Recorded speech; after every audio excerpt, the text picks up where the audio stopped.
4 basic personalities. The first one is dominant. At yun yung mga leaders, pagka-bossy sila, tsaka mabilis kumilos. They want results. I don't care how it's done, basta may resulta. Next is people person. Okay, ang people person naman, kilala niya lahat ng barangay, kilala niya lahat ng kapitbahay, marami siyang friends sa school, panaglakad siya, ang dami niyang kaibigan. Tapos ano yan, palatawag, gusto ng attention, madaldal, ganun siya. Maraming network of friends. Okay, pangatlo. Okay. Gentle supportive, usually chill lang.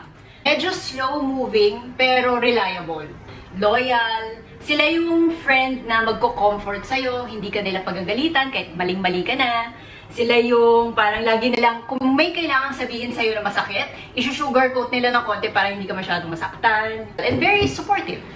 Yun. Tsaka si gentle supportive, iwas awayan to the max. Yes. As in, iwas sa away. Okay? Ayan ang gentle supportive. The fourth personality, meticulous, detailed OC personality. Meticulous na OC na detailed pa. Ito yung mga magagaling sa detalye, magaling sa... Mathematician. Yung maliliit, Historian. basta sa mga micro issues kita niya. Yung minsan, akala mo okay na, nakikita niya yung, oy, may mali doon na maliit, may maliit na puting buhok, or merong maliit na maliit.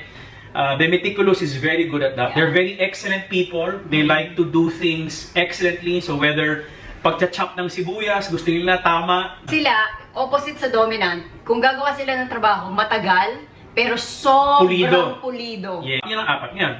Again, maraming hindi pa nakaka-understand masyado na hindi namin sinasabi na all of us fall into one of those categories. That's Guide not true. lang siya. Guide lang. Yung apat na yun are only guides. Ibig sabihin, we are all unique. Meron tayong unique mixes. This is RM, Relationship Matters. Your online ninong and ninang saying, wag Pera-pera lang ang pagkuha ng ninong at nina.